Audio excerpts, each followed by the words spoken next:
Winter season মানেই বিয়ে বাড়ির সিজন, কিন্তু ড্রাই স্কিনের জন্য মেকআপ একদমই ভালো হচ্ছে না।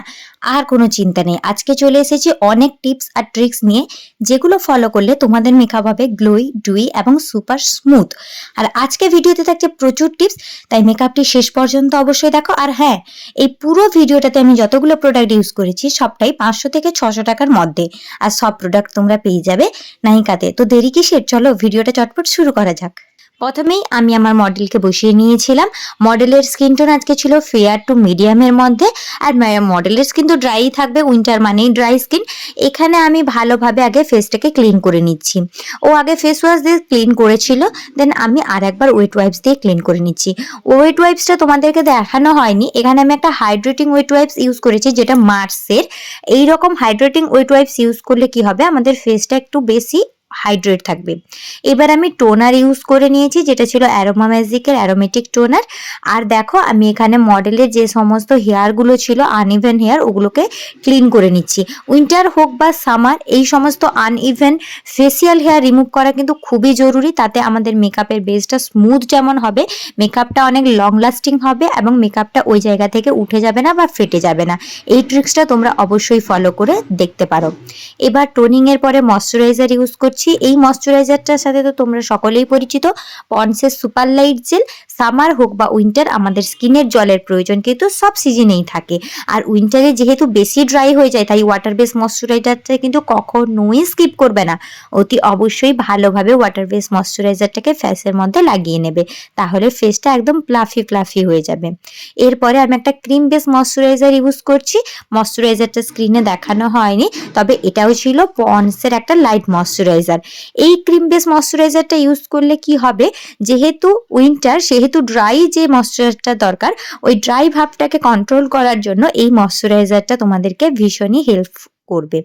আর এই জায়গায় তোমরা ডট এন্ড কিরো ময়শ্চারাইজার ইউজ করতে পারো, তবে নিভিয়াটা ইউজ করো না, ওটা কিন্তু প্রোডাক্ট মানে মেকআপের ক্ষেত্রে ভালো হবে না। এবার দেখো প্রাইমারের জন্য আমি আজকে সুইস বিউটির ইলুমিনেটিং বা হাইড্রেটিং প্রাইমার ইউজ করছি। আমার মেকআপ ভিডিওতে এই প্রাইমারটাকে নিয়ে তো আমি প্রচুরবার কথা বলেছি, তাই হয়তো সবাই জানো। ড্রাই স্কিনের জন্য একদম বেস্ট প্রাইমার। এই প্রাইমারটা যেমন সুন্দরভাবে আমাদের ফেসটাকে হাইড্রেট রাখে, ময়শ্চারাইজার রাখে, ঠিক তেমনি মেকআপটাকে খুব সুন্দর একটা গ্লো দেয়, লাইক স্টোভ ক্রিম। এখানে আমি কোনো জেল ময়শ্চারাইজার আজকে ইউজ করিনি। এরপর এই মেকআপটাকে আরেকটু গ্লো দেওয়ার জন্য রিকোটের প্রেপ সেট গ্লো ফিক্সারটাকে আমি জাস্ট একবার স্প্রে করে নিলাম। এটা কিন্তু স্প্রে করলাম প্রাইমারের পরে, আর সেখানে আমি জেল ময়শ্চারাইজার বলেছি, সরি, কথাটা জেল প্রাইমার বলতে বলতে হয়ে যায় না, আমি জানি, তোমরা মাফ করে দেবে। এবার আমাদের একদম ফেভারিট সুইস বিউটির কনসিলার, এটা একদম লিকুইড সেটে থাকে, প্লাস এটা একটু ক্রিমি ক্রিমি বেসে থাকে, যার জন্য উইন্টারে তোমরা এটা 100% ইউজ করতে পারো। এর ক্রিমি বেসটার জন্য এটা সুপার স্মুথলি ফেসের মধ্যে ব্লেন্ড হয়ে যাবে। আর উইন্টারে যদি তোমরা বেশি ওয়াটারপ্রুফ প্রোডাক্টের দিকে যাও, ওগুলো কিন্তু একটু ম্যাট ফিনিশ হয়ে যায় আর ফেসটাকে ফাটিয়ে দেওয়ার চান্স থাকে। তাই উইন্টারে চেষ্টা করবে সবসময় একটু ক্রিম বেস প্রোডাক্ট ইউজ করতে, সেটা অয়েলি স্কিন হোক বা ড্রাই স্কিন হোক। উইন্টারে অলমোস্ট সমস্ত স্কিনই ড্রাই হয়ে যায়, একটা খিঁচা খিঁচা ভাব মুখের মধ্যে চলে আসে আমাদের।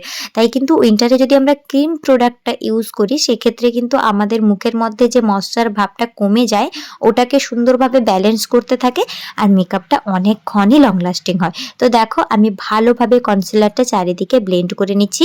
মুখের চারপাশে, চোখের নিচে যেখানে যেখানে আনইভেন স্কিন টোন ছিল, সেই স্কিন টোনগুলোকে কভার আপ করার জন্য আমি এটা ইউজ করেছি। তোমরা এর জায়গায় ইনসাইড কসমেটিকের প্রোডাক্ট ইউজ করতে পারো। ইনসাইড কসমেটিকের প্রোডাক্ট আমি অনেক ভিডিওতে ইউজ করে দেখিয়েছি, তাই আজকে এটা নতুন দেখালাম। যারা দেখোনি গিয়ে চ্যানেলে দেখে আসতে পারো। ফাউন্ডেশনের জন্য আজকে সুপারস্টার ফাউন্ডেশন ইউজ করব। এটা একদম ভালো ফাউন্ডেশন উইন্টারের জন্য, মানে এত ভালো, 30 আওয়ার পর্যন্ত তো লক করে বলে, তবে 30 আওয়ার্স তো আমরা কেউই মেকআপটা ফেসের মধ্যে নিয়ে রাখি না, তবে হয়তো এটা লক করবে, এ যেটা কথা দেয় হয়তো হয়ে যাবে। আর মেকআপের যে ফাউন্ডেশনটা একদম লাইট ওয়েট, একদম লিকুইড একটা বেস, ফেসের মধ্যে জাস্ট মানে কি বলবো, নিমেষের মধ্যে ব্লেন্ড হয়ে যায়। দেখো আমি কিভাবে ব্লেন্ড করছি।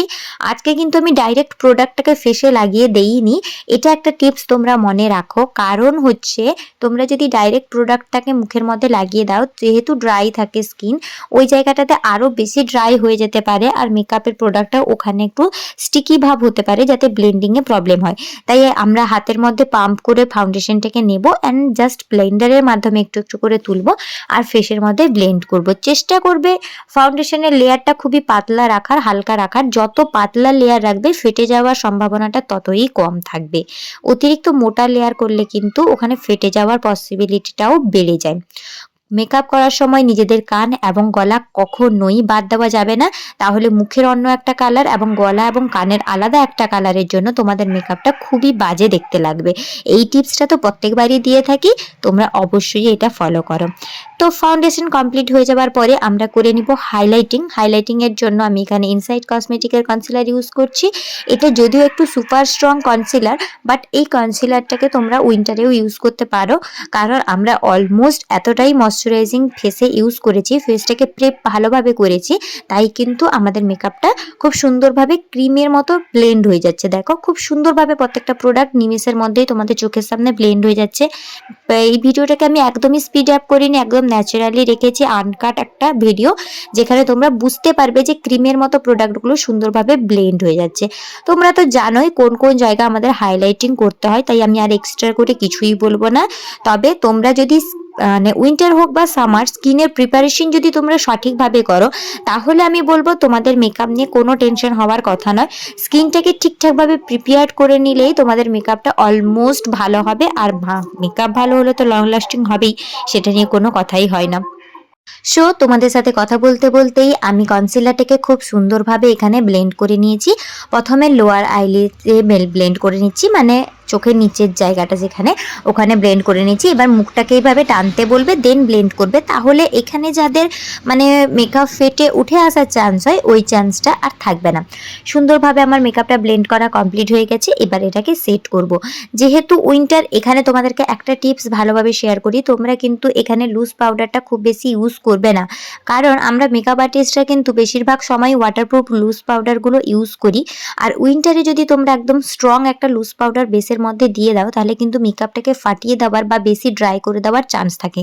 তাই আমি তোমাদেরকে সাজেস্ট করব তোমরা একটা কি বলবো, কম্প্যাক্ট দিয়ে সেট করার চেষ্টা করবে। আমি তো এখানে আইম্যাজিকের আমার প্যালেটে যে কম্প্যাক্টটা ছিল ওটা দিয়েই আজকে তোমাদেরকে সেট করে দেখাচ্ছি। ভালোভাবে পাফ দিয়ে নেওয়ার পরে ব্রাশ দিয়ে আমি পুরো জায়গাটাকে ভালোভাবে ডাস্ট অফ করে দেব, যাতে কোথাও বেশি কম না হয়, পুরো জায়গাটা ইভেন আউট হয়ে যায়। এবার আমি আইব্রো ড্র করে নেব। আইব্রো ড্র করার বিষয় আর কি বা বলবো বলো, আইব্রো ড্রয়ের অনেক অনেক অনেক ভিডিও তোমাদের সাথে শেয়ার করেছি, যারা এখনো দেখোনি চ্যানেলে গিয়ে চেক আউট করে আসো। পুরো ভালোভাবে ডিটেলসে তোমাদের সাথে আইব্রোর ভিডিও আমি শেয়ার করে দিয়েছি, তাই কোনো প্রবলেম হবে না। আর এই যে আইব্রোটা দুদিকে দু রকমের করা ছিল, এই আইব্রোর ভিডিওটাও আমি তোমাদের সাথে আগেই শেয়ার করে রেখেছি। আজকে মেকআপে আমি আই মেকআপটাকে স্কিপ করেছি, কারণ আই মেকআপটাকে ভালোভাবে বুঝিয়ে করতে গেলে কিন্তু মেকআপ ভিডিওটা প্রায় 20 থেকে 22 মিনিটের হয়ে যায়। আর আমি জানি এতটা ধৈর্য দিয়ে তোমরা কেউই ভিডিওটা দেখতে পছন্দ করো না, তাই আমি গতকাল তোমাদের সাথে আই মেকআপের ভিডিওটা শেয়ার করব। তাই তোমরা সবাই যারা যারা নতুন চ্যানেলে দেখছো, চ্যানেলটিকে সাবস্ক্রাইব করে রাখো, যাতে আই মেকআপের ভিডিওটা যখনই আসবে তখন তোমাদের কাছে নোটিফিকেশন চলে যাবে, আর তোমরা নতুন আই মেকআপটা শিখতে পারবে আর তোমাদের ব্রাইডের উপরেও করতে পারবে। আশা করছি তোমাদের ব্রাইডেরও এই আই মেকআপটা পছন্দ হবে। তো দেখো কথা বলতে বলতে অলমোস্ট আমার আইব্রো করা হয়েই গেল। এবার আমি ফেসের বাকি ফিচার্সগুলো, যেমন কন্ট্রোর, ব্লাসার, হাইলাইটার, ওগুলো অ্যাপ্লাই করে নেব। কন্ট্রোরের জন্য আমি সবসময় পাউডার কন্ট্রোরই ইউজ করি। ক্রিম কন্ট্রোর আমি পছন্দ করি না, অতিরিক্ত হার্শ লাইন আমার ভালো লাগে না, তাই আমি করি না। তোমাদের যদি ভালো লাগে তোমরা অবশ্যই ক্রিম কন্ট্রোরটাকে করতে পারো, কোনো প্রবলেম নেই। ফেসের মধ্যে আমি জাস্ট অল্প একটু কন্ট্রোর করব, অনেক বেশি কাট করে ফেসটাকে একদম মানে পিন পয়েন্টেড করে দেব না। এবার ব্লাশ করার জন্য মডেলকে হাসতে বলবে বা ক্লায়েন্টকে হাসতে বলবে আর সুন্দরভাবে ব্লাশটাকে অ্যাপ্লাই করে নেবে। আমি এখানে আইম্যাজিকের প্যালেট থেকেই কন্ট্রোর আর ব্লাশ দুটোই আজকে ইউজ করে নিচ্ছি। তোমাদের কাছে যে কন্ট্রোর আর ব্লাশ থাকবে তোমরা সেটাই ইউজ করে নিতে পারো, এমনটা নয় যে আমি যেটা ইউজ করছি ওটাই তোমাদেরকে ইউজ করে নিতে হবে। ব্লাশটা আমি একটু বেশিই লাগাই, কারণ আমার খুবই পছন্দের একটা জিনিস এই ব্লাশ। এবার তোমরা তো জানো আমার খুব ফেভারিট একটা প্যালেট সুইস বিউটি, এর হাইলাইটারটা আমি ইউজ করে নেব। উইন্টার হোক বা সামার আমি এই এই হাইলাইটারটা ভীষণ ভীষণ ভীষণ ভালোবাসি, তাই আমি এটা ইউজ করি। এটা দারুণভাবে ব্লেন্ড হয়ে যায় আর এর পিগমেন্টেশনটাও খুব ভালো। জাস্ট অল্প ছোঁয়ালে আমি বলতে পারি এটা খুব ভালো হাই এন্ডস ফাউন্ডেশনের হাইলাইটারের সাথে তোমাকে বিট করতে পারে। Makeup almost complete. এবার পুরো মেকআপটাকে আবার একবার শেড করে নেব রিকোটের প্রেসরেট গ্লো ফিক্সারটা দিয়ে। এটাতে ইউজ করলে আবার একবার আমার মেকআপটাতে গ্লোই হয়ে যাবে। ব্যাস হয়ে গেল। এবার লিপস্টিক পরানোর জন্য আমি মার্সের লিপ লাইনার থেকে লাইন টেনে নেব, দেন ডিলান্সির লিপ প্যালেট থেকে একটা রেড কালারের লিপস্টিক আমি ইউজ করে নেব according to her sari and blouse. যেহেতু ব্রাইডাল লুক করছি তাই রেড কালারের লিপস্টিকটাই আমি প্রেফার করেছি। তোমরা তোমাদের ব্রাইডের অ্যাকর্ডিং হিসাবে এটা করতে পারো। তো এই ছিল আজকের পুরো টিউটোরিয়ালটি। আশা করছি তোমাদের অনেক হেল্প হলো। আর হ্যাঁ, লিপস্টিকের সাথে যে টিউটোরিয়ালটা আমি তোমাদেরকে টিপসটা বলবো বলেছিলাম সেটা হলো লিপস্টিকটা অ্যাপ্লাই করার আগে অতি অবশ্যই তোমরা লিপটাকে ভালোভাবে ময়শ্চারাইজ করবে, কারণ লিপটাও আমাদের ফেসের মতো ড্রাই হয়ে যায়। লিপের ময়শ্চারাইজারেরও দরকার আছে। লিপটাকে ভালোভাবে আমি আগে ময়শ্চারাইজ করে নিয়েছিলাম, দেন লিপ লাইনার ড্র করে নিয়ে তারপর লিপস্টিকটা অ্যাপ্লাই করেছিলাম। লিপস্টিকটা অ্যাপ্লাই হয়ে যাবার পরে আমি সামান্য হাইলাইটার নিয়ে লিপস্টিকের মাঝখানে অ্যাপ্লাই করে দিয়েছিলাম যাতে একটা গ্লোই ফিনিশিং আসে। সেটা তোমরা পরে ভিডিওতে দেখতেই পাবে। ভিডিওটা আগে চলে যাচ্ছে আর আমি ভয়েসটা পরে দিচ্ছি, তাই তোমরা একটু ধৈর্য ধরে যাও। বেশি নয়, 10 সেকেন্ড মতো, তারপরেই তোমরা দেখতে পাবে যে কিভাবে লিপস্টিকটাকে আমি একটু গ্লোই বানিয়েছি। এইভাবে যদি তোমরা লিপস্টিকের ওপর একটু হাইলাইটার দিয়ে গ্লোই বানিয়ে দাও না, তো শীতের দিনে ওটা লিপস্টিকটাও একটু গ্লো লাগে আর দেখতে খুব সুন্দর লাগে। আমার পার্সোনালি সুন্দর লেগেছিল, তাই আমি তোমাদের সাথেও শেয়ার করলাম। সবগুলো স্টেপই তো তোমাদের সাথে ভালোভাবে বুঝিয়ে বুঝিয়ে বলে দিলাম। তাও যদি কারোর কোনো প্রবলেম থাকে অবশ্যই আমাকে কমেন্ট সেকশনে জিজ্ঞেস করতে পারো, আমি অবশ্যই সাজেস্ট করে দেবো। আর কারোর যদি রিকোয়েস্টেড ভিডিও থেকে প্লিজ রিকোয়েস্টেড ভিডিও বলো, তাহলে আমাদেরও ভিডিও ক্রিয়েট করতে ভালো হবে। এই ভিডিওটাতে কোনো স্মুথনেস বা ফিল্টার অ্যাড করা নেই, একদম র ক্লিপ। কেমন লাগলো ভিডিওটি অবশ্যই তোমরা জানাতে ভুলো না। আর যদি চ্যানেলে নতুন হয়ে থাকো প্লিজ সাবস্ক্রাইব করে পাশে থেকো। দেখা হচ্ছে নতুন একটি ভিডিওতে।